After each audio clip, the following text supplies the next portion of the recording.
विश्वको जुनसुकै कुनाबाट पनि चुरो कुरो हेरेर बसिरहनुभएका सम्पूर्ण दर्शकलाई चुरो कुरोको चुरो बहसमा हार्दिक स्वागत छ। हामी आजको चुरो बहसको यो विशेष अङ्कमा देशको बदलिदो परिस्थिति र राजनीतिक पटाक्षेपमा केन्द्रित भएर संवाद गर्दैछौँ। देशमा विभिन्न किसिमका घटनाक्रमहरू विकसित भएका छन्। ती विकसित घटनाक्रमको पछाडि जुन किसिमको एउटा जनताको साथ देखिएको छ कि साँच्चीकै यो व्यवस्था यो प्रणाली धरापमै परेको ढल्न खोजेको यो दुर्गा प्रसाद नेतृत्वको आन्दोलन सफल हुने अथवा असफल हुने विभिन्न आकलनका बीच अब मुलुक कता जाँदैछ भन्ने विषयमा केन्द्रित भएर आजको चुरो कुरोको चुरो बहसमा हामी विश्लेषक अधिवक्ता एवं प्राध्यापक डाक्टर ज्ञान बस्नेतसँग संवाद गर्दैछौँ।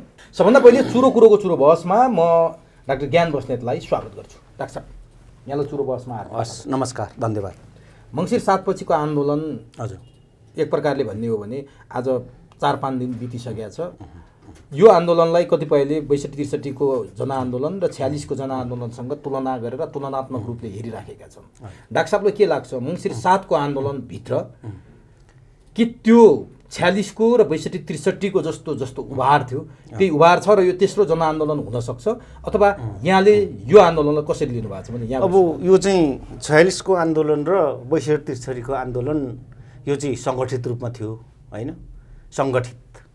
त्यसको मतलब चाहिँ यसमा चाहिँ अब 46 सालको आन्दोलन अब सम्पूर्ण राजनीतिक दलहरू हैन एक ठाउँमा आएर मोर्चा बनाएर एउटा चाहिँ समग्र व्यवस्था चाहिँ परिवर्तन गर्ने, व्यवस्थाकै विरुद्धमा हैन पञ्चायती शासन चाहिँ अन्त्य गरेर अब नयाँ चाहिँ अब प्रजातन्त्रको चाहिँ टुसा रोप्ने, नयाँ सुरुवात गर्ने भन्ने हिसाब किताबले 46 सालको भयो।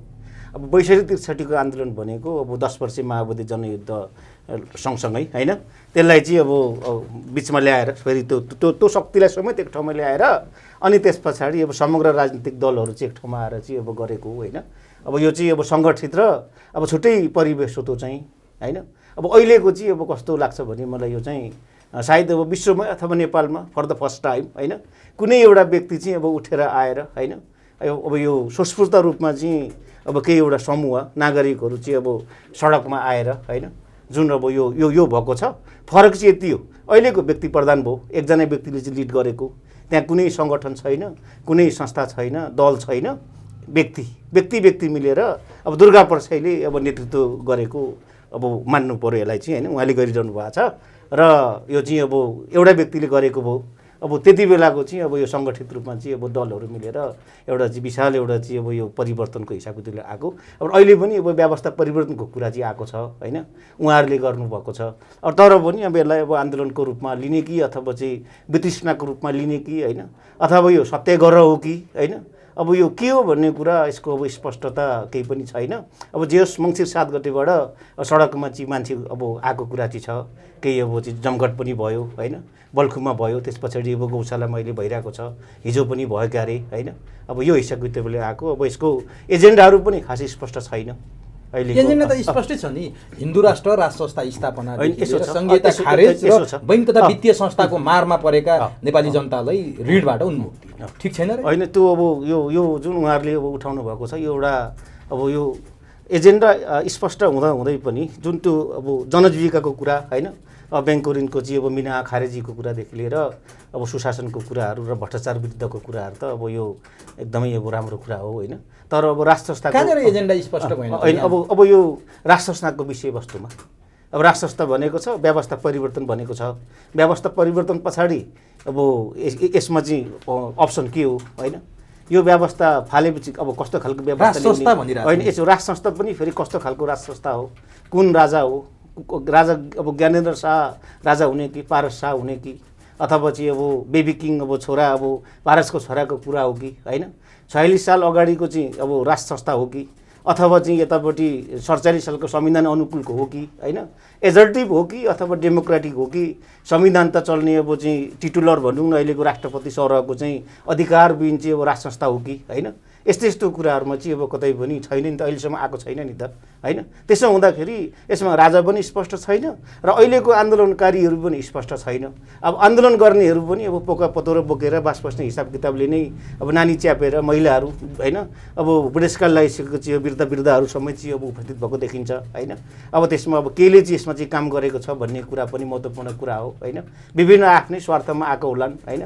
अब मुख्य कुरो यसमा चाहिँ पीडितहरू, ब्याङ्कबाट पीडितहरू, सुत्खोरबाट एउटा पीडितहरू होइन अब यस्तो किसिमको मान्छेहरू चाहिँ त्यहाँ चाहिँ एउटा जमघट भएको देखिन्छ र अब हो त्यो जुन एउटा वित्तीय दुर्गा प्रसाईले स्वयं भनेका छन् कि यो भुइँ मान्छेको आन्दोलन हो, राज्यले गरेको भ्रष्टाचार विरुद्धको आन्दोलन हो।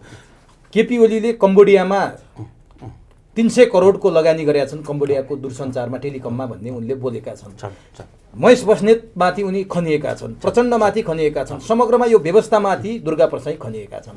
यो व्यवस्थाले जनतालाई दियो के र डाक्टर साहब? अब त्यो त एकदमै अब महत्त्वपूर्ण प्रश्न हो र अब यो एजेन्डा चाहिँ नि वास्तवमा यो अब 46 साल पछाडि जुन एउटा चाहिँ अब होइन एउटा उत्साहका साथ हामीले परिवर्तन गरेका थियौँ होइन, पञ्चायत फालेपछि अब सबै किसिमको चाहिँ राम्रो हुन्छ, रामराज्य हुन्छ भन्ने किसिमको थियो। त्यस पछाडि 10 वर्ष जनयुद्ध हामीले भोग्नु पर्यो, 62-63 आन्दोलन सारा भएर अब यहाँसम्म आइपुग्यो र यसको उद्देश्य भनेको नै नयाँ किसिमले अगाडि बढ्ने, नयाँ संविधान लेख्ने होइन, अब कानुनको शासन र संविधानवाद होइन, अब जनता चाहिँ सबैभन्दा सुप्रिम हुने होइन, सार्वभौम सत्ता जनतामा हुने र यो शासन व्यवस्थाको चाहिँ अन्तिम निर्णायक तत्त्व भनेको जनता नै हुने भन्ने हिसाब किताबले आएको। तर अहिले गणतन्त्र आएको पनि अब 16 वर्ष भइसक्यो होइन, अब त्यो अनुसारको डेलिभरी अब कतैबाट पनि भएन, मान्छेमा वितृष्णा भयो, सारा कुराहरू छन् होइन।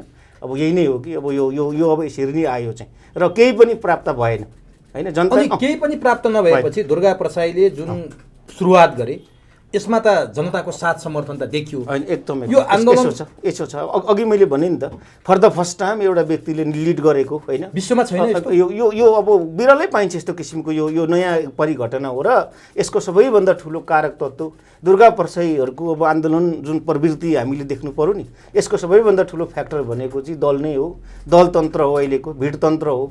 नेता नेतृत्वले चाहिँ गरेको चाहिँ अब कुठाराघात हो, राष्ट्र विरुद्धको कुकृत्य हो होइन, भ्रष्टाचार हो, नातावाद कृपावाद हो होइन। लोकतन्त्र जस्तो रहेन नि त, यिनीहरूले बनाउनै सकेन। हामीले व्यवस्था परिवर्तन गऱ्यौँ, संविधान पनि लेख्यौँ, तर त्यो अनुसारको आचरण हामीले चाहिँ निर्माण गर्न सकेनौँ। नेतृत्वले त्यो खालको आचरण निर्माण गर्न सकेन, दलले त्यो खालको आचरण निर्माण गर्न सकेन होइन। एउटा राजा फाल्ने काम हो, तर के भन्दाखेरि सयौँ राजा हजारौँ राजा, अहिले त अब वडादेखि माथिसम्म आफ्नो चाहिँ गच्छे अनुसारको राजा, माथि अब प्रधानमन्त्री राजा, दलभित्र पनि फेरि राजा। राजनीतिक दल भनेको एकदमै यो चाहिँ अब डाइनामिक परिवर्तनशील होइन, त्यो खालको चाहिँ त्यहाँभित्र इन्टरनल डेमोक्रेसी त्यो हुनुपर्ने हो नि त होइन। एउटा सबैलाई फ्लाउरिस हुने मौका दिनुपर्ने हो नि त। दलले पनि रूपान्तरित हुनु पर्थ्यो, नेतृत्वले पनि रूपान्तरित हुनुपर्ने अवस्था थियो, तर पनि त्यहाँ चाहिँ त्यो राजनीतिक दलभित्र छुट्टै सत्ता रहेछ र अब त्यहाँभित्र पनि अब शक्तिको दाउपेच भयो, सारा कुराहरू भयो र अब 3-4वटा दलले चाहिँ दलको नेतृत्वले चाहिँ शासन व्यवस्था चाहिँ अब सञ्चालन गरेको अवस्था भयो नि त यो त होइन। संविधान अनुसार कोही पनि चल्दै नचल्ने, संविधान एकातिर छ र संविधानको कुरा एकातिर छ, तर अब 3-4वटा दलको चाहिँ माथिको टाउको चाहिँ माथि एउटा कोठामा बसेपछि संविधान कानुनहरू सम्पूर्ण चाहिँ मिच्ने काम भयो। प्रतिपक्षले खेल्नुपर्ने भूमिका के हो भन्ने कुरा पनि हामी स्पष्ट भएनौँ। अहिले 40 वर्ष भयो नि त हाम्रोमा डेमोक्रेसी आएको होइन, 46 सालदेखि झन् 35-40 वर्ष भयो। त्यो इतिहासबाट हामीले पाठ सिकेनौँ र जति पनि संविधान छ नि, अब त्यो संविधानभित्रको चाहिँ त्यो कुराले हामीले इन्फोर्स गर्न सकेनौँ र यो जति पनि राज्य चलाउने चाहिँ संयन्त्रहरू छ, संस्थाहरू हुन्छ, पुलिस फोर्स, आर्म फोर्सेस, न्यायपालिका, अब संवैधानिक अङ्गहरू तलदेखि मान्छेसम्म संयन्त्र छ नि त, त्यसलाई हामीले चाहिँ झन् स्ट्रङ अटोनोमस बनाउँदै जानुपर्ने कुरा थियो होइन। त्यहाँ पनि डेमोक्रेटाइजेसन गर्दै जानु पर्थ्यो त्यहाँभित्र पनि होइन। अब त्यो खालको परिपाटी हामीले गरेनौँ कि बरु त्यसलाई चाहिँ राजनीतिक भागबण्डको नाममा चाहिँ तहस नहस गर्ने काम भयो, एक्सेसिभ पोलिटिसाइजेसन भयो। न्यायपालिका होस् कि संवैधानिक अङ्ग होस् कि होइन, राजनीतिक भागबण्ड क्वालिटीको आधारमा राम्रो मान्छेले चाहिँ सञ्चालन गर्नुपर्छ, क्वालिफाइड मान्छे चाहिँ कुनै पनि संस्थामा पुग्नुपर्छ, न्यायपालिका होस् कि संवैधानिक अङ्ग होस् कि एउटा सांसद हुनको लागि पनि क्वालिटी चाहियो नि त। त्यो खालको भएन कि यसमा चाहिँ आफ्नो मान्छे पकेटको मान्छे घुसाउने, भान्जा भान्जी घुसाउने होइन, साला साली अब श्रीमती, अब समानुपातिको नाममा श्रीमती भान्जा भान्जी नजिकका, त्यो भएन भने अलिक टाढाको नातेदार अथवा आफ्नै आसेपासे चाहिँ राख्ने कामहरू भयो नि त। भनेपछि यो चाहिँ सबैभन्दा ठुलो कारक तत्त्व अहिले जुन अब दुर्गा प्रसाई चाहिँ मैदानमा आएको कुरा छ, जनता आएको छ नि त, यो चाहिँ अब वितृष्णा यो चाहिँ हो। यहाँनिर नि डाक्टर साहब, दुर्गा प्रसाईले यसकारण जनताको अथवा भुइँ मान्छेको नेतृत्व गरेर आन्दोलन गरे, जस उनले उठाएको ठिक छ।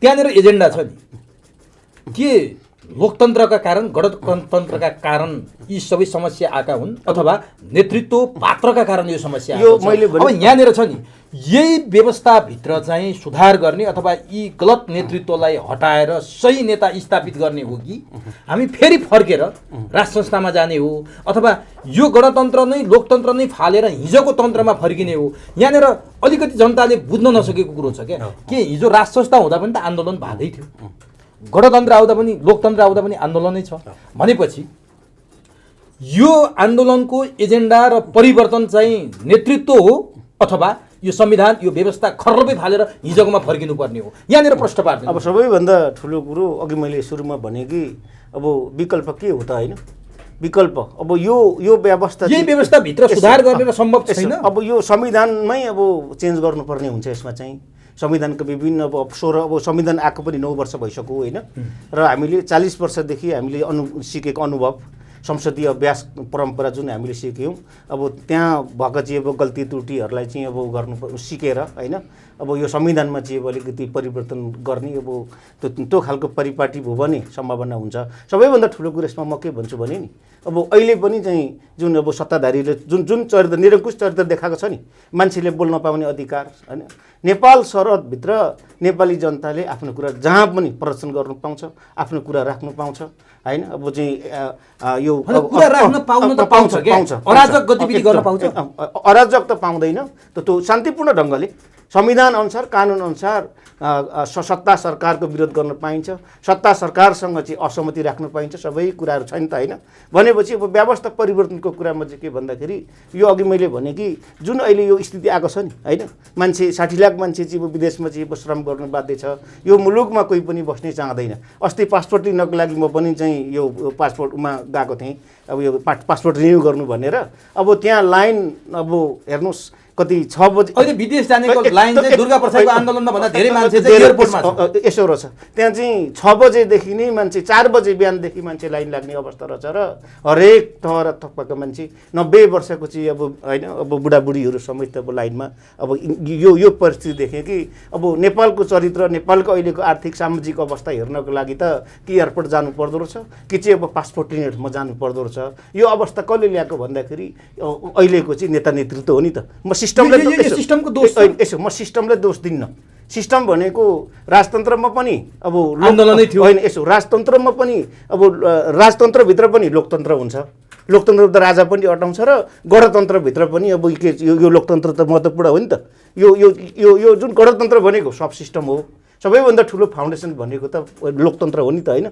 अनि त्यसो हुँदाखेरि अहिलेको लोकतन्त्रले जुन हामीलाई के दियो त, यो लोकतन्त्रमा आफैमा यसमा कुनै दोष छैन, यो त एउटा सिस्टम हो, यो त माध्यम हो नि त यो त होइन। उद्देश्य भनेको त न्यायपूर्ण समाजको परिकल्पना हो, कुनै पनि लोकतन्त्रको उद्देश्य भनेको अकाउन्टेबिलिटी हो, पार्टिसिपेसन हो, कन्सल्टेसन हो होइन, जनता सेन्टरमा हुन्छ। शासन पद्धतिमा जनताको इच्छा आकाङ्क्षालाई सेन्टरमा राखेर काम गर्छ र अहिलेको संविधानको उद्देश्य र 46देखि अब 62 आन्दोलन र त्यसपछिको सबै डिमान्डका कुराहरू पनि यही हो नि त। अकाउन्टेबिलिटी हुनु पर्यो है होइन, जे पाए त्यही गर्न पाइँदैन, सत्ताले पनि चाहिँ उत्तरदायी हुनुपर्छ भन्ने किसिमको छ। संविधानको भित्र बसेर चाहिँ काम गर्नुपर्छ भन्ने हो नि त। तर अब यो अवस्था आउनुको मुख्य कारक तत्त्व भनेको यो तन्त्र अथवा चाहिँ यो सिस्टम होइन कि अहिलेको हाम्रो नेता नेतृत्वको कुकृति यिनीहरूले आन्दोलनको एजेन्डा के हुनु पर्थ्यो त? अब आन्दोलनको एजेन्डा भनेको होइन, नेतृत्व पात्रमाथि यहाँले प्रश्न उठाउनु भयो, प्रवृत्तिमाथि प्रश्न उठाउनु भयो, प्रणालीमाथि यहाँले प्रश्न होइन। प्रणाली त कस्तो भन्दाखेरि यसमा चाहिँ यो चाहिँ प्रणाली भनेको त साधन होइन, साध्य हो। यो त साध्य मात्रै हो, यो साधन हो, साधन मात्रै हो। जस्तै उदाहरणको लागि अब जापानको त्यो मेजी संविधान जुन छ नि त्यो 47मा चाहिँ अब चाहिँ सुरु भयो। अब हो त संविधान भनेको विदेशीले अमेरिकनहरूले बनाइदिएको, त्यो चाहिँ अलाइड फोर्सेसको चाहिँ अब मुख्य चिफ आर्मीको चिफले चाहिँ त्यो चाहिँ बनाएर चाहिँ दिएको संविधान। अहिलेसम्म एकचोटि पनि त्यसलाई चाहिँ समर्थन भएको छैन र त्यस पछाडि यसले त्यत्रो प्रगति भएको छ जापानमा। भनेपछि के रहेछ त, संविधान कानुन र चाहिँ अब शासन व्यवस्था भनेको त के रहेछ भन्छ भने यो त साधन मात्रै हो, उद्देश्य साध्य भनेको त न्यायपूर्ण समाज, समतामूलक समाजको निर्माण होइन, न्यायपूर्ण समाज के संविधानवाद हो नि त यो त।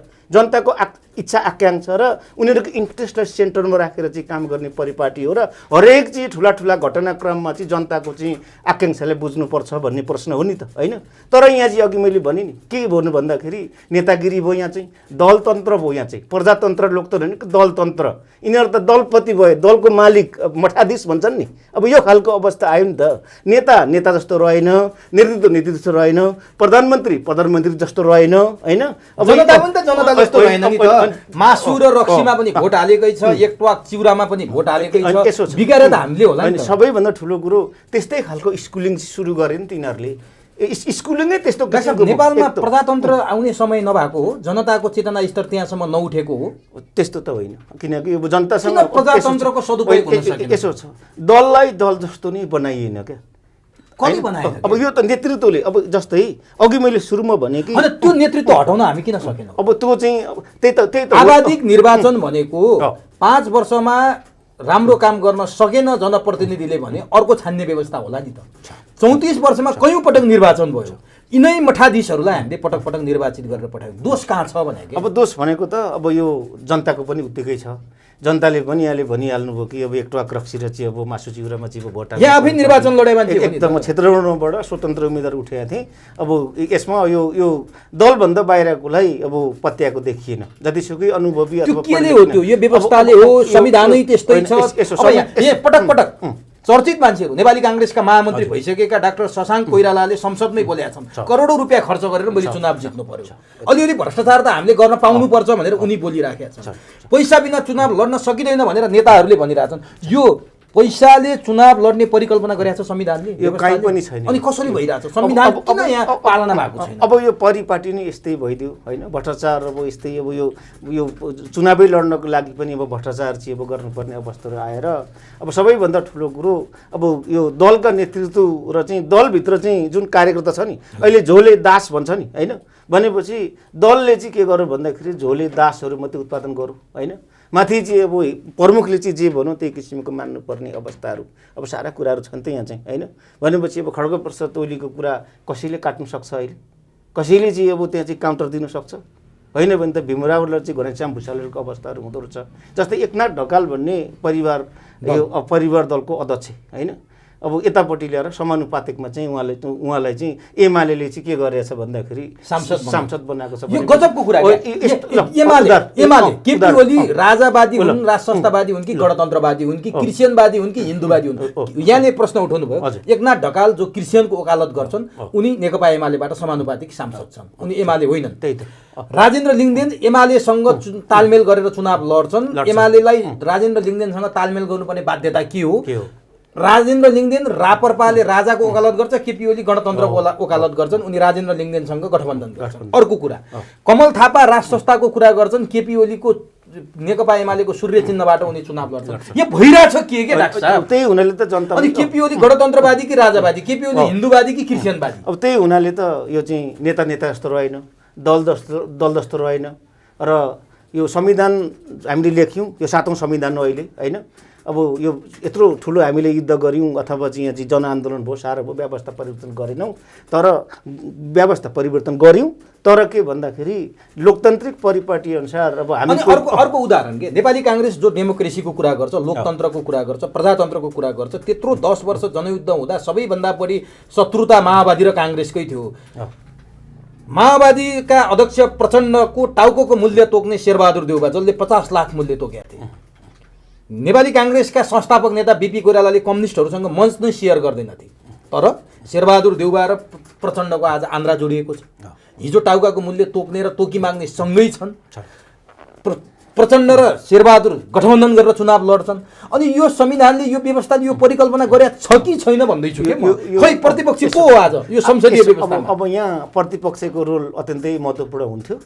तर अब यो यहाँनिर जुन अहिले दुर्गा प्रसादले उठाएको कुरा छ नि, जनजीविको कुरादेखि सारा कुराहरू छ नि, यो कुरा त नि सरकारको अटोमेटिक संविधान र कानुन ड्युटीभित्र पर्थ्यो। यो त यदि यहाँ सरकार थियो भने, यदि चाहिँ अहिलेको सत्ताधारीहरू चाहिँ जनताप्रति अकाउन्टेबल थियो भने, संविधानको प्यारामिटरभित्र चाहिँ काम गरेर लोकतान्त्रिक चाहिँ अब पद्धति अनुसार चल्ने चाहिँ सिस्टम हुन्थ्यो भने आज दुर्गा पसेहरू जन्मिँदैन थिए।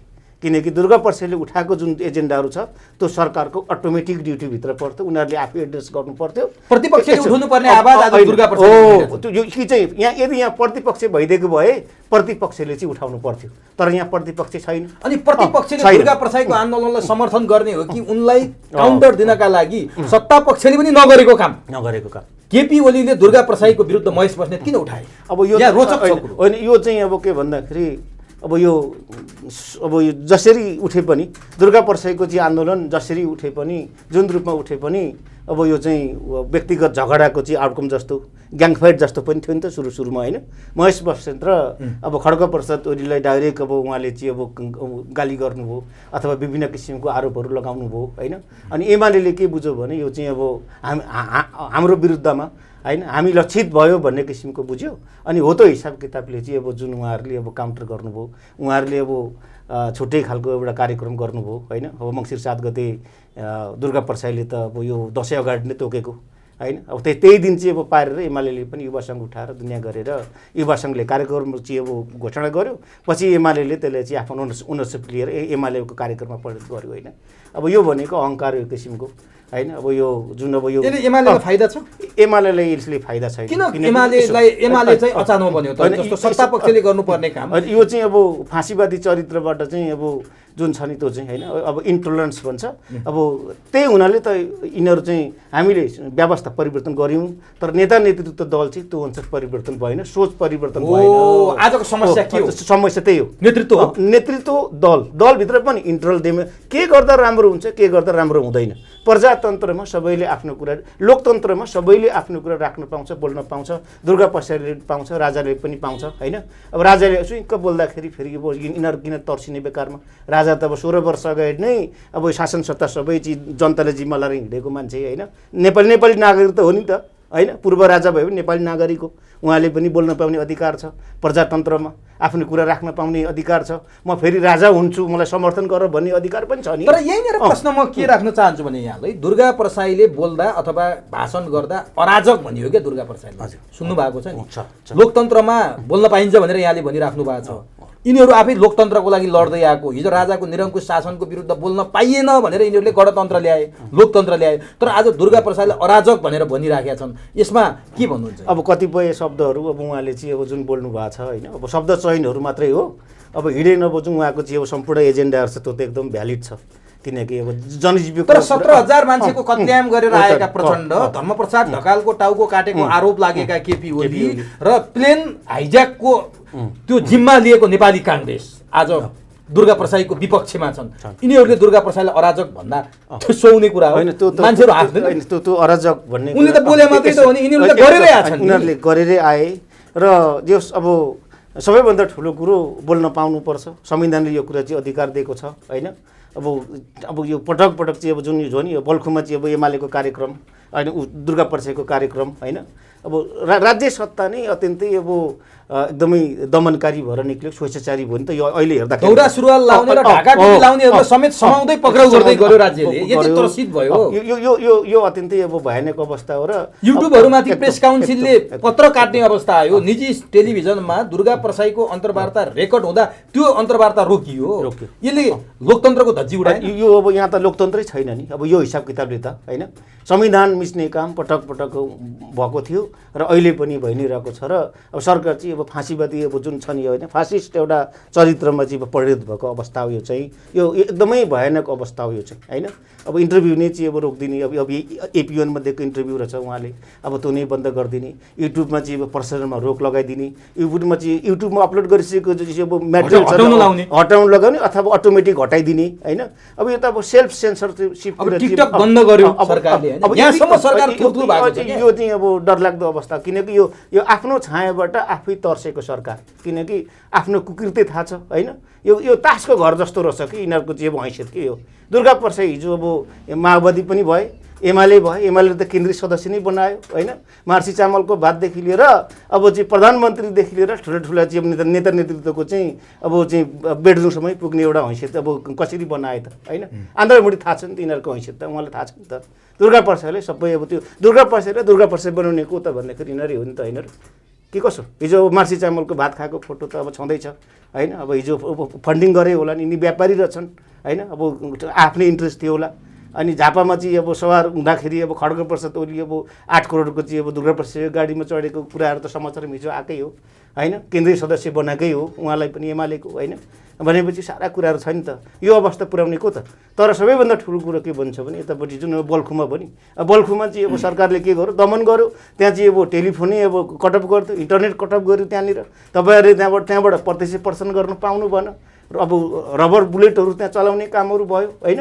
अब युवासँगका मान्छेहरू गएर आक्रमण गरे त्यहाँनिर होइन। सारा कुराहरू छ नि त यो त होइन। भनेपछि यतापट्टि अब एमालेको कार्यक्रमलाई सरकारले प्रोटेक्सन गर्यो होइन। अब उतापट्टि अब जनताको कार्यक्रमलाई के गर्यो, दमन गर्यो होइन। अब त्यो यो एकदमै राम्रो होइन। र एउटा दुर्गा प्रसाईसँग लोकतन्त्रका लागि लडेको, लोकतन्त्रका मसिया ठान्ने, 70 वर्षदेखि लोकतन्त्र र प्रजातन्त्रको लागि लडेको बताउने दलहरू एउटा दुर्गा प्रसाईसँग यति धेरै थुरथुर किन? अब यसमा चाहिँ अब आफ्नै, मैले अघि भने नि, आफ्नो छायाबाट अब आफै तर्सिने, आफ्ना कर्तुतहरू आफ्नो कर्तुत पर्दाफास हुन्छ भने पर्दाफास पनि हुने। र उनीहरूलाई थाहा छ उनीहरूले गरेको कुकृत्य र अपराध भट्टीकरण त थाहा छ नि त उनीहरूलाई होइन। अनि त्यस कारणले गर्दा हो र आफ्नो सत्ता होलिने भयो, भोलि ढकमगाउने भयो, सारा कुराहरू छन्। खाइपाइ लगाएको जान्छ कि क्या भन्ने किसिमको अवस्था आयो होइन। अब मुख्य कुरो यही नै हो। र त्यसो त दुर्गा प्रसाईमाथि पनि त प्रश्न उठाएको छ। बैंकको लोन तिरेका छैनन् भन्ने छ दुर्गा प्रसाईले। हिजो मेडिकल माफियाको आरोप पनि दुर्गा प्रसाईले खेपिराखेका छन्। हिजो प्रचण्ड र केपी मिलाउन मार्सी खुवाएको उनीमाथि त्यो शक्तिको दुरुपयोग गरेको, अवसरवाद गरेको आरोप पनि लागिराखेका छ। प्रचण्ड मरेपछि क्रिया गर्छु, मेरो बाबुभन्दा प्रिय प्रचण्ड हुन् भनेका छन्। ज्ञानेन्द्र राजालाई गाली गरेका छन्। यिनले वीरेन्द्रको वंश विनाश भइसकेपछि थुप्रै पैसा दुबईमा राखेका छन् भनेर बोल्ने यस्ता विवादास्पद अभिव्यक्ति भएका दुर्गा प्रसाईलाई नेपाली जनताले नेता मान्नुपर्ने दिन आयो नि त। यो किन भएको? यो चाहिँ त्यही हो, त्यही कुकृत्य हो, त्यही भ्रष्टीकरण हो होइन। अब यो यही नै हो चाहिँ यो जुन अब राजनीतिमा चाहिँ अब अपराधीकरण भएको छ, सारा कुराहरू भएको छ होइन। अब डेलिभरी हुन सकेको छैन। यही त हो नि सबैभन्दा ठुलो कुरो त, यही नै हो। तर दुर्गा प्रसाईले व्यवस्थाभित्रका कुराहरूको, विकृतिका कुराहरू उठाउनु स्वाभाविकै थियो। राष्ट्र संस्था र हिन्दू राष्ट्रको त्यान्द्रो चाहिँ किन समाछन्? अब यसमा अब यो अब एजेन्डा पनि होला होइन। तपाईँ सम्भावना देख्नुहुन्छ नेपालमा राष्ट्र संस्था र हिन्दू राष्ट्र पुनर्स्थापित हुने कुनै सम्भावना देख्नु भएको? अब यसमा प्रश्न भएर बोल्दिनुहोस् है, एकदमै क्लियर भएर, जिब्रो नचपाएर जे देख्नु भएको छ, जे सम्भावना हुन्छ। अब यसमा के छ भन्नुहुन्छ भने अघि मैले सुरुमा भने कि राजतन्त्रवादी दलहरूदेखि लिएर अहिलेको एजेन्डामा कस्तो राजतन्त्र होइन, को राजा हुने, 46 साल अगाडिको राजतन्त्र हो कि अथवा चाहिँ त्यो 47 सालको अनुरूपको हो कि होइन। अब तानाशाही हो कि निरङ्कुश हो कि अथवा चाहिँ लोकतन्त्रभित्रको चाहिँ अब टिटुलर होइन, अब राजा हो त कस्तो हो भन्ने कुरा चाहिँ स्पष्ट नभइकन अब त्यो भन्न सकिने अवस्था छैन होइन। त्यो हो त्यो कुरामा चाहिँ अब राजावादी दलहरू र अहिलेको दुर्गा प्रसाई सहितका टिमले चाहिँ समूहले चाहिँ यो कुरा चाहिँ क्लियर पारिदिनु होइन। त्यो एकदमै क्लियर भएर आउनुपर्छ। र सँगसँगै अब हिन्दू राष्ट्रको कुरा पनि उठाएको छ। हिन्दू राष्ट्र फेरि यो पनि, किनकि हिन्दू राष्ट्र त गणतन्त्र पनि हुन्छ र राजतन्त्रमा पनि हुन्छ होइन। अब यो हिन्दू अधिराज्य हो कि राजा सहितको? तर तपाईले राजा फर्किनलाई कस्तो राजा हो? त्यो राजतन्त्रको राजा हो कि बहुदलीय प्रजातन्त्रको राजा हो कि? तपाईले यहाँ भन्नुभएको छ सेरोमोनियल राजा हो कि कल्चरल राजा हो कि? तपाईले प्रश्न उठाइरहँदा अथवा अब हिजो बेबी किङको कुरा पनि अब गिरिजाहरूले उठाउँथे होइन। अब त्यो कुरा क्लियर हुनु पर्यो भन्ने तपाईँ त्यसमा। अनि फेरि राजा आफैले पनि अब मन मन्दिर गएर अब सम्मान लिँदै हिँड्नुभन्दा अब राजा पनि एउटा नेपाली नागरिक भएको र अब होइन अब 16 वर्ष अगाडि अब राज्य सत्ता सबै जनतालाई जिम्मा लाएर चाहिँ हिँडेको मान्छे होइन। उहाँलाई इच्छा भए उहाँले पनि अलिकति एक्सर्साइज गर्नु पर्यो होइन, जनतासम्म चाहिँ जानु पर्यो। गइराख्नु भएको छ त उहाँले पटक पटक विज्ञप्ति निकालेर दलहरूलाई निषेधको राजनीति नगरेर हामीसँग मिलेर जाउँ, राष्ट्र संस्था र दलहरू मिलौँ भनेर उहाँले प्रश्न बोलिरहनु भएको छ। उहाँले अब यो 62-63 पछाडिको अब 5 बुँदे दलहरूसँग भएको 5 बुँदे सहमतिको कुरा पनि उहाँले गर्नुभएको छ। अब 12 बुँदे सहमति, त्यो पछाडिको 5 बुँदे सहमति होइन। अब त्यो 5 बुँदे सहमति अहिलेसम्म बाहिर आएको छैन, त्यो उहाँले आउट गर्नु पर्यो।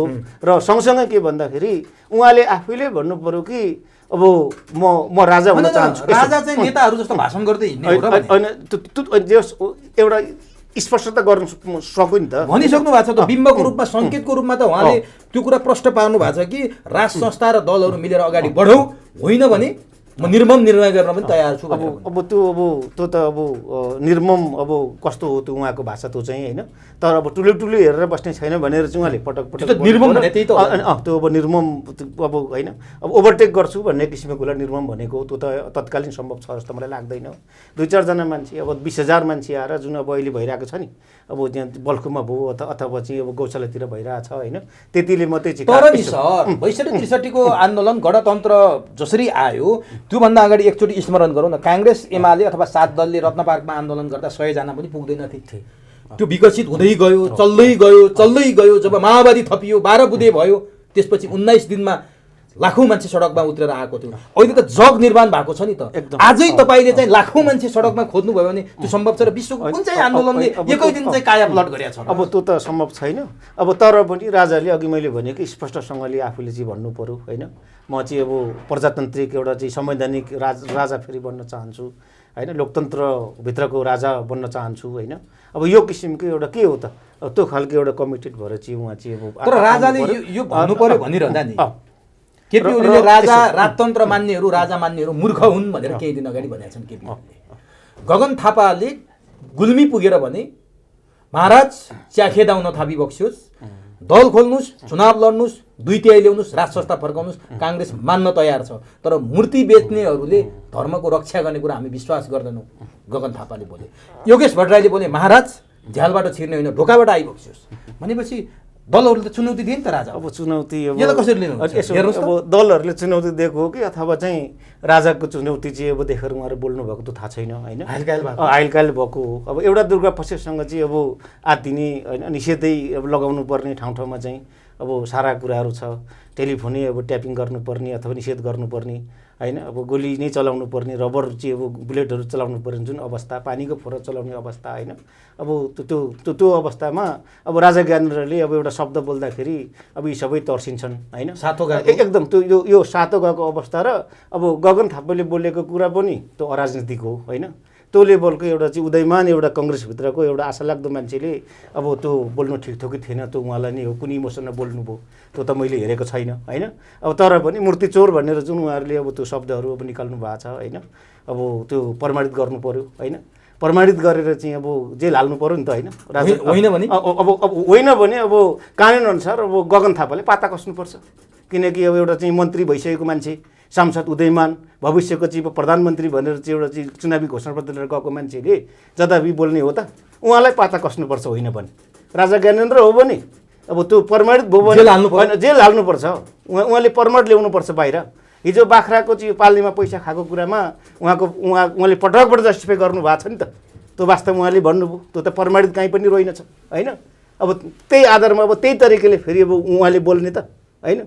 अनि त्यसो हुँदाखेरि सबैभन्दा ठुलो कुरो के भन्नुहुन्छ भने त्यो यो चाहिँ उहाँले प्रमाणित गर्नुपर्छ। त्यो लेभलको मान्छेले प्रमाणबाट बोल्नु हुँदैन होइन। र सँगसँगै यतापट्टि खड्गप्रसाद ओलीले जुन मूर्ख भन्नुभयो, मूर्ख त्यो यो पनि जनतालाई वेटिङ प्राइम मिनिस्टर, प्रतिपक्षी दलको नेता, प्रधानमन्त्री भइसकेको होइन, त्यो एउटा पाएको नेताले जुन शब्दहरू बोल्नु भएको छ होइन, उहाँले त के भन्नु पर्थ्यो भने जनताले बोल्न पाउने अधिकार छ, भन्न पाउने अधिकार छ। तर गगन थापाले अर्को एउटा कुरा चाहिँ प्रश्न पारेका छन् है, जनताले राजा चाहिन्छ भनेर बोल्न पनि पाउनुपर्छ। जनताको बोलीमा चाहिँ यसरी निरङ्कुशता लाद्न हुँदैन, यसरी सडकमा आन्दोलन गर्ने पक्राउ गर्नु हुँदैन। राजा चाहिन्छ, गणतन्त्र गलत छ, गणतन्त्रका नेताहरू खराब छन् भनेर बोल्न पाइन्छ लोकतन्त्रमा भनेर यो चाहिँ भनिरहेछन् है फेरि। तर सबैभन्दा अर्को महत्त्वपूर्ण के भन्दाखेरि उहाँले के बोल्नुहुन्छ भने घरिघरि माओवादी नेतृत्वले अहिले सत्तामा गरेको कुकृत्यको हामी भारी बोक्दैनौँ भन्नुहुन्छ होइन, उदाहरणको लागि त्यो बोलिरहनु भएको छ त। भनेपछि सबैभन्दा ठुलो अहिलेको सत्ताधारी के कङ्ग्रेस सत्ताधारी होइन, गगन थापा सत्ताधारी होइन होइन।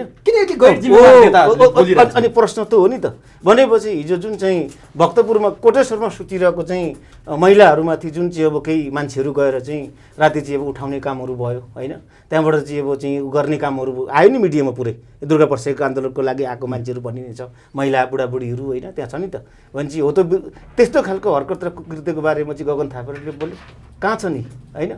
महिला चाहिँ सांसदहरू कता छन्, महिला सङ्गठन कता छ, मानव अधिकार आयोग कता छ र महिला आयोग कता छ, सरकारले के हेरेर बसेको छ, तोसम्मको चाहिँ हरकतहरू भइरहेको छ। भनेपछि कुनै पनि सत्ताधारी नेता नेतृत्व गगन थापा यो बारेमा बोले होइन राजा ज्ञानेन्द्रले सासा कतै बोल्दाखेरि मूर्ति चोर भन्नेहरूले त्यो बोले र खड्गप्रसाद ओलीले जुन बोल्नुभयो यो चाहिँ राजा यो प्रेत राजाको प्रेत यो भूत भइसकेको राजालाई यो जुन जसले चाहिँ यसरी गरिरहेछ उनीहरू चाहिँ मूर्खहरू भनेर जुन बोल्नुभयो नि अब त्यो अत्यन्तै गैर जिम्मेवारी अराजनीतिक शब्दहरू हो होइन र 43वटा राष्ट्रमा चाहिँ अहिले चाहिँ अब राजतन्त्र रहेछ संसारमा होइन लबजङ्गरदेखि लिएर जापान होस् कि अथवा चाहिँ अथवा गल्फ कन्ट्री मुस्लिम कन्ट्रीहरुमा त सबै ठाउँमा अब बेलायतको कुराहरू हेर्नुहोस् त होइन अब भनेपछि कि अब त्यहाँका सम्पूर्ण जनताहरू चाहिँ के मूर्ख हुन्छ होइन राजतन्त्र मान्ने सबै मान्छे चाहिँ मूर्ख हुन्छ र यो त अत्यन्तै अब गैर जिम्मेवारी डाक्टर साहब एउटा कुरा मलाई खड्किरहेको कुरा नेपाल तपाईँले राज संस्था भएका मुलुकको पनि उदाहरण दिनुभयो गणतन्त्र भएको मुलुक पनि हेरौँला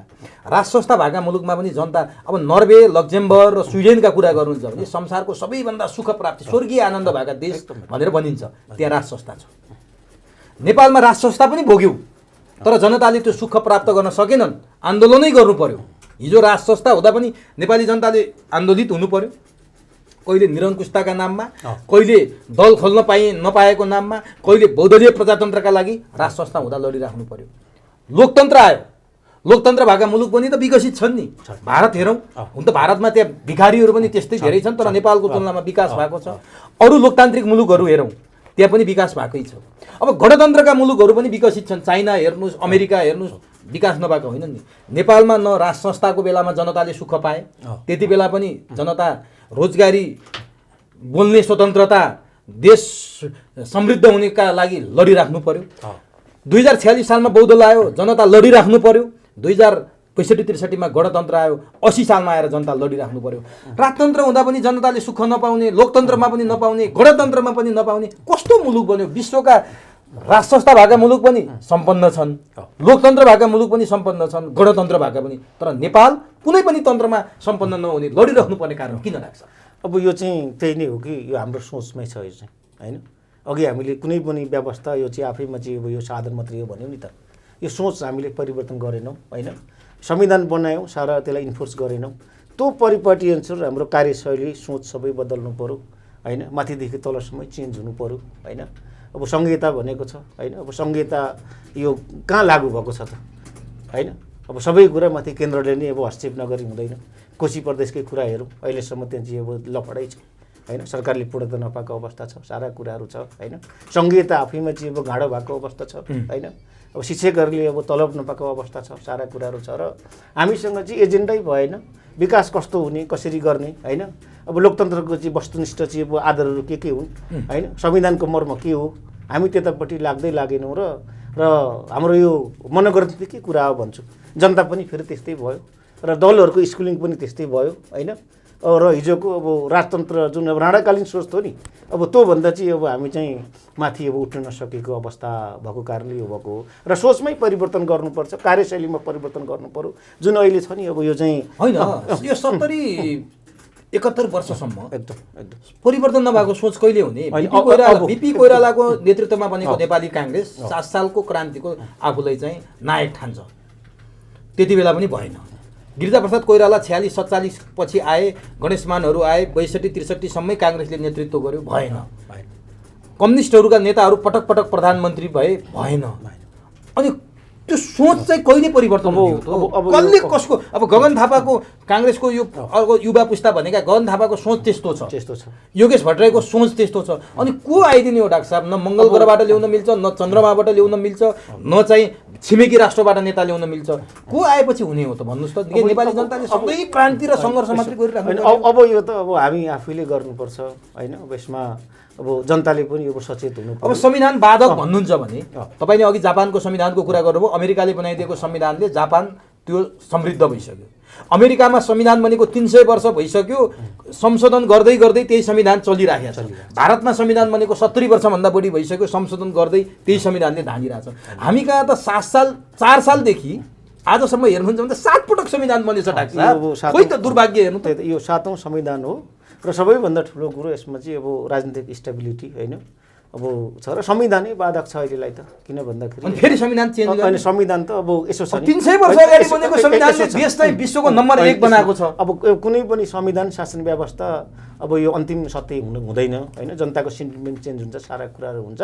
यो अब 9 वर्ष भयो हामीले यो संविधान चाहिँ जारी गरेको र हामीले जुन सिकेका छौँ नि त्यहाँभित्र केही कुराहरू होइन, केही अब चाहिँ त्यसको नराम्रो पाठहरू हामीले चाहिँ सिक्यौँ, सारा कुराहरू छ र हिजोको इतिहासको अनुभवबाट पनि हामीले सिक्नुपर्छ र संविधानमा भएको चाहिँ त्रुटिहरूलाई हामीले चाहिँ अब चेन्ज गर्नुपर्छ। यो संशोधन गरेपछि यो अहिलेको विद्यमान समस्या अथवा जनता आन्दोलित हुने समस्या अथवा बैंक तथा वित्तीय संस्थाले जनतालाई पारेको मार, बेरोजगारीले युवाहरूले देश छोड्नु परेको अवस्था, आज गाउँ बस्ती खाली भएको, जग्गा जमिन बाँझो भएको, यो आर्थिक सबै डामाडोल भएको यो व्यथिति सल्भ हुन्छ। अब संविधानले अब एउटा बाटो दिन्छ, तर अहिलेको समस्याहरू त अब सरकारले अब त्यसलाई ओनरसिप लिएर दुर्गा प्रसादले जति पनि कुराहरू उठाएको छ नि, जनजीविकाको कुरा, बेरोजगारको कुरा, भ्रष्टाचारका कुराहरू होइन, र त्यो सबै कुरालाई सरकारले ओनरसिप लिनुपर्छ।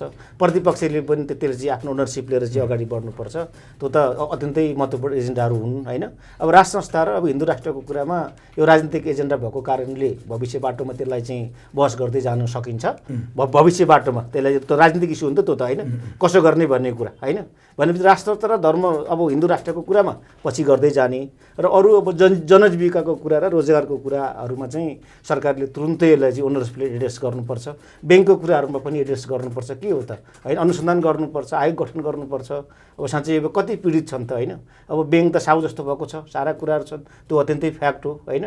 अब ब्याजमाथि स्याज लिँदै जाने परम्परा हाम्रोमा छ होइन। अब यो त्यो दृष्टिकोणले अब मानवता पनि बिर्सिनु हुँदैन। कतिपय सडकमा आएका होलान्, अब आत्महत्या गरेर जीवन मर्नुपर्ने अवस्था छ होइन। अब त्यसलाई सरकारले एड्रेस गर्नु पर्यो। अब व्यवस्था परिवर्तनको कुरामा चाहिँ विकल्प के हो त होइन। अब व्यवस्था परिवर्तनको नाममा फेरि पर्मानेन्ट कन्फ्लिक्टमा चाहिँ मुलुक जाने सम्भावना पनि छैन त। स्पष्ट के हुने त होइन। यो व्यवस्था फालेर के ल्याउने त होइन। भनेपछि लोकतन्त्र भन्दा चाहिँ अब लोकतन्त्र, संविधानवाद लोकतन्त्र र मानव अधिकारको मिनिमम जुन अब संरक्षण छ नि अहिलेको कुराहरू, अब बटम लाइन यही हुनुपर्छ। गणतन्त्र होस् कि राजतन्त्र होस् होइन, बटम लाइन भनेको अब संविधानवाद, कानुनको शासन र अब मानव अधिकारको चाहिँ मूल्य र मान्यताहरू भन्दा तल गएर त हामी त त्यस्तो फर्किन सक्दैन। सरकारले यो कुरा एड्रेस गर्न सकेन भने नि यसको परिणाम के देखिन्छ? परिणाम भनेको त यो त आन्दोलन हो। सब अब भित्रभित्रै मान्छे अब सबै एकदम निराशा छ, जनतामा आन्दोलित भएको छ। अहिलेको यो दुर्गा पर्सेको जुन आन्दोलन छ नि, अब यो चाहिँ अब राजनीतिभन्दा माथि उठेको एक किसिमको मेरो बुझ के दलभन्दा माथि उठेको यो चाहिँ होइन। त्यहाँभित्र एमालेका मान्छे पनि छन्, कङ्ग्रेसका मान्छे पनि छन्, पीडितहरू पनि छन् होइन। हरेक चाहिँ अब तह तबका मान्छेहरूले एक किसिमको चाहिँ त्यसमा चाहिँ समर्थन जनाएको छ होइन। सडकमा जतिसुकै सङ्ख्या होस् कि, तर पनि सोसल साइट र चाहिँ फेसबुकहरू, ट्विटरहरू हेर्दाखेरि अब यो एजेन्डा राम्रो छ। दुर्गा प्रसाद उठाएको कुरा यो चाहिँ नेपाली जनताको साझा एजेन्डा हुनुपर्छ, यसलाई समाधान हुनुपर्छ भन्ने किसिमको मत देखिन्छ होइन। अनि सरकारकै विरुद्धमा छ होइन। यो नेतृत्वकै दोष, अहिलेको सत्ताधारीहरूले दोष देखिन्छ क्या। अनि त्यसो हुँदाखेरि अब यो संविधान अब संशोधन गरेर एड्रेस गर्ने हो कि कतिपय कुराहरू समानुपाती खारिज गर्नुपर्छ, यसको मिसयुज भयो एउटा कुरा। संहिताको लागि अब खारिज गर्ने हो कि होइन, यो पनि अब गतिलो छैन। प्रदेश सभाको काम छैन होइन। खर्च घटाउनु पर्यो भनेपछि यत्रो ठुलो मन्त्रीमण्डल किन चाहियो होइन। अब खरबौँ खरब चाहिँ अब यो चाहिँ अब तल प्रतिनिधिहरूलाई, तलदेखि माथिसम्मका जनप्रतिनिधिहरूले चाहिँ तलब खुवाउनको लागि मात्रै खर्च हुन्छ र तलब खुवाउनेकै लागि र उनीहरूको चाहिँ गाडी किन्नु सुख सुविधा र अब भत्ताकै लागि अब विदेशबाट लिनुपर्ने अवस्थाहरू आएको छ। त्यताबाट खर्च कटौती गर्दै जानु पर्यो होइन। र हिन्दू राष्ट्र र अब यतापट्टि अब राष्ट्र संस्थाको कुरामा भविष्य बाटोमा राजनीतिक सहमतिबाट चाहिँ त्यसलाई चाहिँ गर्नुपर्छ र संविधान संशोधन गर्नको लागि पनि सम्पूर्ण राजनीतिक फोर्स आउनै पर्छ। अब एक ठाउँमा उभिनु पर्यो र अब राजालाई पनि भविष्य बाटोमा अब म चाहिँ सिरिपो चाहिँ लाउँछु र एक किसिमको चाहिँ संवैधानिक राजतन्त्र भएर बाँच्ने इच्छा छ भने होइन, त्यो किसिमको उहाँको चाहिँ चाहना हो भने अब दलहरू त फेरि चाहिन्छ। शक्ति त यही हो नि त होइन। अहिलेको शक्ति जुन दलीय शक्ति छ नि, अब योभन्दा बाहिर गएर त भोलि राजतन्त्र आउँदाखेरि होस् कि अथवा यही गणतन्त्रलाई रिफर्म गरेर अगाडि बढ्ने के सहमति के हुन्छ होइन। भनेपछि यो दल त चाहिनै हाल्छ फेरि होइन। भनेपछि सबैभन्दा ठुलो कुरो नेता नेतृत्वमा परिष्कृत हुनु पर्यो र संविधान अब अलिकति परिवर्तन गरेर त्यो नराम्रा कुराहरूलाई चाहिँ खारिज गरेर संशोधन गरेर होइन, अथवा राजतन्त्र र हिन्दू राष्ट्रको विषयवस्तुमा अब संविधान जनमत सङ्ग्रह? जनमत सङ्ग्रह गर्ने सहमति गरेर अरू कुरा चाहिँ अब संशोधन गर्न सकिन्छ होइन। कतिपय कुरामा जनमत सङ्ग्रह गर्ने भनेर अगाडि बढ्न सकिन्छ। अब त्यो त्यतापट्टि नगइकन यसको कुनै अब समाधान हो अब यथास्थितिमा चाहिँ चल्दैन।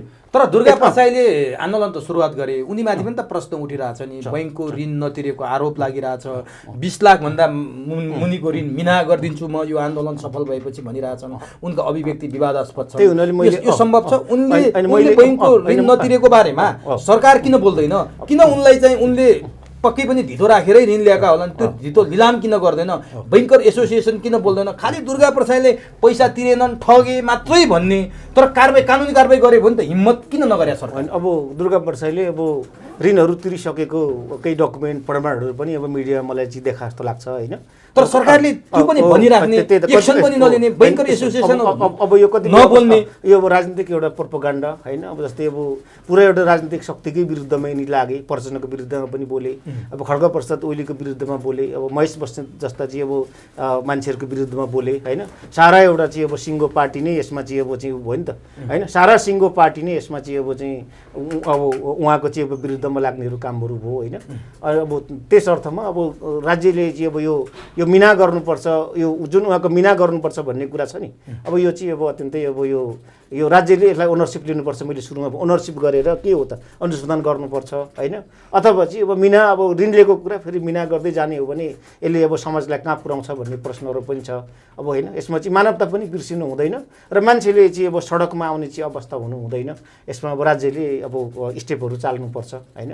त्यसमा चाहिँ रोजगारको कुराहरूदेखि लिएर अब ब्याजहरू चाहिँ अब मिना गरिदिने, सहमति तिर्नुपर्ने अब होइन। अथवा राज्यले आफै चाहिँ अब चाहिँ त्यो ओनरसिप लिएर चाहिँ अब तिर्दिने कुराहरू होइन। अब त्यसमा पनि अब कसैले करोडौँ लिएको होला, कसैले 10 लाख लिएको होला, कसैले 5 लाख लिएको होला होइन। अब यसमा चाहिँ अब केस बाई केस बेसिसमा होइन। अब त्यो एजेन्डा त एकदम राम्रो छ नि त। केस बाई केस बेसिसमा अब अध्ययन गरेर अब त्यसमा चाहिँ अब कसरी गर्ने, अब त्यसमा चाहिँ राज्यले हस्तक्षेप गरेर अगाडि बढ्नुपर्छ। दुर्गा प्रसाईको आन्दोलन निष्कर्षमा पुग्ने देख्नुहुन्छ? यो सेफ ल्यान्डिङ हुँदाखेरि अथवा यो आन्दोलन उठान त भयो, बैठान चाहिँ कहाँ गएर हुने देख्नुहुन्छ? अब यो चाहिँ यसमा चाहिँ अब सबै अब सारा अब यो कतै अब राप्रपाले पनि अब प्रत्यक्ष रूपमा सहयोग नगरेको होइन। यसमा चाहिँ अब ओनरसिप नलिएको कुराहरू देखियो। यसमा चाहिँ केही आफ्ना चाहिँ यो मान्छेहरू चाहिँ अब यसो पठाएर चाहिँ त्यो स्टेज परे गर्ने बाहेक होइन। आफ्नो हाइज्याक चाहिँ आफ्नो एजेन्टहरू हाइज्याक गरेको डर भयो राप्रपालाई चाहिँ। राजतन्त्र तर्स्यो होइन। अब लिङ्गदेलहरू अब त्यहाँको समूह अब यो कमल थापा चाहिँ समूहहरूले चाहिँ अलिकति ओपनली नै अब समर्थन गरेको देखियो। अब लिङ्गदेन समूह अब यतापट्टिबाट चाहिँ अब त्यो खिचेको छैन र अब राजाले समेत त्यसलाई चाहिँ अब अलिकति बाइपास गरे जस्तो होइन।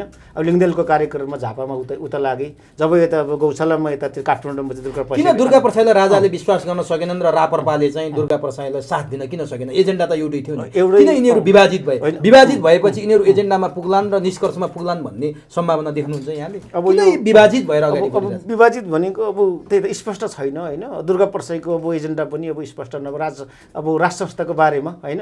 राजा नभए होस्, अब त हामीले राजाको कहिले चाहिँ म राजतन्त्रवादी होइन, म राष्ट्रवादी हो भनेर राष्ट्रवादी भन्नु उहाँले भन्नुभयो। कहिले अब राजतन्त्र नै अब अन्तिम लक्ष्य भन्नुभयो होइन। अब त्यो किसिमको भित्री अन्डर राप्रपा झस्क्या हो, दुर्गा प्रसाई राप्रपा पनि झस्क्यो र पछिल्लो अवस्थामा राजालाई पनि झस्क्यो। अब फागुन 25 गते जुन उहाँले सुरु गर्नुभयो झापामा लगेर चाहिँ राजालाई चाहिँ होइन। त्यहाँबाट मेची महाकाली चाहिँ अभियान सुरु गर्दाखेरि उहाँको स्टेज राजाले पनि परे गरेकै हो होइन। अब राजासँग राम्रै सम्बन्ध होला, भित्री अब कुराकानी भइ नै रहेको होला। अब तर पनि बाहिरी रूपमा चाहिँ अब राजाले अब दुर्गा प्रसाई र राजेन्द्र लिङ्गदेन आरोप प्रत्यारोपमा उत्रिया छन्। राजेन्द्र लिङ्गदेनले दुर्गा प्रसाईलाई ठग भन्छन्, दुर्गा प्रसाईले केपी ओलीको झड्केलो छोरो भन्छन्। यिनीहरू एक ठाउँमा मिल्न नसकेपछि एजेन्डा एउटै छ, निष्कर्षमा पुग्न त अब सहज नहुने। अनि एकदम यो चाहिँ यसमा चाहिँ अब यो सबैले राजा हुनुपर्ने होइन, सबैले नेतै हुनु, सबै राजाको नजिक हुनुपर्ने भन्नु। हिजो फागुन 25 मा दुर्गा प्रसाई राजा ज्ञानेन्द्रको आडमा बसे, अहिले चाहिँ मङ्सिर 8 मा चाहिँ राजेन्द्र लिङ्गदेन राजाको छेउमा बसेका छन्। यसको अर्थ भनेको अब सबै राजाकै नजिक हुनुपर्ने, आफ्नो एजेन्डा आफै हिरो हुनुपर्ने भन्ने एउटा यो किसिमको एउटा अहङ्कार होइन। अब जुन कन्सेप्ट छ नि अब यसले तार्किक निष्कर्षमा पुर्याउँछ। अब यसले पुर्याउँदैन। किन दुर्गा प्रसाईको आन्दोलन बल्खुमा एउटा हाइटमा पुगेको थियो, त्यसपछि तिनकुनेमा आन्दोलनै हुन सकेन, त्यसपछि सिफलमा आउँदा घट्यो, त्यसपछि भक्तपुरको सल्लाहगारी पुगे, आज गौशाला चोकमा गरिरहेछन्। आन्दोलन दिनदिनै घट्दो क्रममा छ। अब यसले के कहाँ गएर टुङ्गिन्छ के? दुर्गा प्रसादलाई निल्नु नकिल्नु भएको त होइन यो अब आन्दोलनको अब भनौँ न त्यहाँ उपस्थित अब मान्छेहरूको चाहिँ हेर्दाखेरि अब पोका पत्याउरो बोकेर होइन बास बस्ने हिसाब किताबले नै बुढाबुढी महिला होइन अब कतिपयले अब बच्चै च्यापेर होइन अब तराई मूलदेखि लिएर पाहाडका सबै किसिमका मान्छेहरू त्यहाँ चाहिँ जम्मा भएको देखिन्छ होइन। विभिन्न चाहिँ आशमा अथवा चाहिँ इन्ट्रेस्टमा अब उहाँहरू पनि पार्टिसिपेट भएको होला। त्यसमा चाहिँ अब ऋणमिना हुन्छ के गरेपछि आन्दोलन निष्कर्षमा पुग्छ दुर्गाको एजेन्डा। अब यो चाहिँ अबको दिनमा अब कसरी अगाडि बढ्छ होइन। हामी अब टुलटुली हेरेर बस्दैनौँ, यसलाई चाहिँ नयाँ तरिकाले हामी अगाडि बढ्छौँ भनेर चाहिँ उहाँले पटक पटक भनेको चाहिँ सुनिन्छ। तर पनि अब यसको यो मेरो विचारमा यो आन्दोलन अब यो सेलाएर जान्छ भन्ने चाहिँ मलाई लाग्छ। अब राजा ज्ञानेन्द्रले दुर्गा प्रसादलाई किन विश्वास गरेनन्? राजा ज्ञानेन्द्रले दुर्गा प्रसादलाई विश्वास गरेर देखिन्छ यो आन्दोलन छैन। राजेन्द्र लिङ्गदेनलाई विश्वास गरेर देखिन्छ। अब राजेन्द्र लिङ्गदेनको अब कार्यक्रममा राजा गएर अब उतै लाग्नुभयो उहाँ होइन। अब यसमा अब दुईटैसँग विश्वास छ किन? राजेन्द्र लिङ्गदेन र दुर्गा प्रसाई मात्रै सडकमा आएर उनीहरूको नेतृत्व मात्रै आएर राज संस्था स्थापित हुन्छ कि काङ्ग्रेस एमाले र माओवादी जस्ता दलहरू पनि किनभने राजा सबको साझा, काङ्ग्रेसको पनि राजा, एमालेको पनि राजा, माओवादीको पनि राजा, राप्रपाको पनि, दुर्गा प्रसाईको सबैको राजा हो नि त। के राजाले यिनीहरूलाई विश्वास नगरे हो? राजा यिनीहरूले ल्याएको राजा चाहिँ टिकाउ हुन्छ? अब यो कस्तो भन्छ भने अब यतापट्टि राप्रपा अब एउटा सानो शक्ति हो होइन। वास्तवमा चाहिँ अब गाई चुनाव चिन्ह लिएर अब राज संस्था र अब हिन्दू राष्ट्रकै वकालत गरेर चुनावमा गएको हो होइन। अब त्यहाँ पनि अब त्यहाँ जनमत पनि त्यहाँ आउन सकेन होइन। अब यदि अब नेपाली जनताले अब राजै चाहन्थ्यो भने त अब राप्रपाले चाहिँ अब अलिक धेरै अब चाहिँ सिटहरू ल्याउनु पर्ने अवस्थाहरू हुनुपर्ने हो होइन। अब त्यो पनि देखिएको छैन। राजा फर्काउने स्पष्ट बाटो के हो? राजालाई विश्वास यसो छ के भएपछि अब यसमा सबैभन्दा ठुलो कुरो त यतापट्टि अब सम्पूर्ण त्यो राष्ट्रिय एजेन्डा बन्नु पर्यो। सबै राजनीतिक दलहरू एक ठाउँमा आउनुपर्छ। दलहरू आउनु पर्यो। किसी दलभित्रको चाहिँ ठुलो चाहिँ खेमा चाहिँ अब आउनु पर्यो होइन। यो हरेक यो 10-20 हजार छैन। यसो 10-20 हजार मान्छेहरू सडकमा आएर यसले अब एउटा एडभोकेसी चाहिँ हुन्छ तर स्थापित हुँदैन। एक किसिमको तरङ्ग चाहिँ ल्याउँछ। दुर्गा प्रसाईको यो अब यो एजेन्डाले पनि तरङ्ग चाहिँ बनायो होइन। आयो नि त। अब देश विदेशमा चाहिँ समाचारको हेडलाइन पढ्नु, माहौल क्रिएट गरौँ। तर अब त्यति मात्रै काफी भएन कि लाखौँ लाख जनता चाहिँ अब सडकमा आउनु पर्यो, स्वस्फूर्त आउनु पर्यो। अब यसमा चाहिँ विद्वान वकिलदेखि लिएर इन्जिनियर डक्टर सम्पूर्ण जुन 46 र 62 आन्दोलन भयो नि अब त्यो सारा चाहिँ अब त्यो किसिमको एउटा माहौल तयार भएर अब राजाले त्यसपछि मात्रै विश्वास गर्छन्। अनि राजा नै अन्तिम विकल्प है यो चाहिँ राजनीतिक स्टेबिलिटीको लागि। यो मुलुकमा राजा बिना चल्दो रहेनछ है भन्ने किसिमको मेसेज जानु पर्यो। त्यो खालको जनतामा चाहिँ अब मेसेज जानु पर्यो र लाखौँ लाख जनता चाहिँ अब हरेक तहबाट भयानक रूपमा चाहिँ सडकमा आउनु पर्यो र हो त्यो अवस्थामा चाहिँ हुन्छ। तर दुर्गा प्रसाद नेतृत्वको जुन अहिले चाहिँ आन्दोलन भइरहेछ नि अब त्यसमा चाहिँ के भन्नुहुन्छ के देख्छु भन्दाखेरि अब एक किसिमको मान्छेहरू आए अघि भने नि कतिपय अब सुत्खोरबाट पीडित ब्याङ्कबाट पीडित विभिन्न होइन त्यो भविष्य बाटोमा त्यो त अब उहाँ यो अहिले नै अलिकति कमजोर भइसकेको अवस्था छ। राज्यले दमन पनि गर्यो सारा यसमा चाहिँ छुट्टै त्यो कुराहरू पनि छन्। राज्यले दमनकारी नीति पनि लियो होइन। निरङ्कुश बाटोमा राज्य गयो त्यसले पनि के गरौँ होला होइन। अब तर पनि अब राजा आउनको लागि चाहिँ त्यो वातावरण सम्पूर्ण राजनीतिक शक्ति र दलहरू होइन अथवा दलभित्रको चाहिँ ठुला खेमाहरू होइन अब त्यहाँभित्र चाहिँ अब चाहिँ बाहिर आएर राजा चाहिन्छ भन्ने निचोडमा पुग्नु पर्यो। र सँगसँगै यो हाम्रो कुरा मात्रै होइन कि अब यो अवस्था बन्यो भने राजा आउन कुनै माइकलाले रोक्न सक्दैन। तर त्यो चान्सेस अत्यन्तै अब सानो छ। अब यसमा फेरि हाम्रो यो कुरामा त हाम्रो मात्रै होइन अब देश विदेशीको कुराहरू पनि र इन्डो पश्चिममा इन्डियाको कुराहरू पनि छ होइन। अब बाहिरी शक्तिको प्रभाव पनि उत्तिकै छ। अब यो अनि त्यसमा पनि छ। तर पनि यदि अब राजा आउने हो भने राजा आफै स्पष्ट हुनु पर्यो र राजावादी दलहरू स्पष्ट हुनु पर्यो होइन। एक ठाउँमा आउनु सक्नु पर्यो र सँगसँगै महत्त्वपूर्ण के छ भन्दाखेरि आफ्नै नेपाली जनताकै बलबुतामा आउनु पर्यो होइन। कुनै विदेशीले ल्याएर चाहिँ अब सिरिज लगाइदिएको अथवा राजा अथवा विदेशीको एजेन्डाको एउटा चाहिँ भएर चाहिँ अब फेरि स्थापित राजालाई फेरि नेपाली जनताले त्यो अस्थायी हुन्छ त्यो राम्रो हुँदैन। यो आफै चाहिँ उम्रेर आउनु पर्यो र नेपाली जनताले नै स्थापित गर्नु पर्यो। त्यो भएपछि मात्र सम्भावना हुन्छ। तर अब मलाई लाग्छ कि अब यो सम्भावना अब अत्यन्तै झिनो छ। वेट एन्ड सी मात्रै। हस् यो महत्त्वपूर्ण समय र संवादका लागि यहाँलाई हार्दिक धन्यवाद।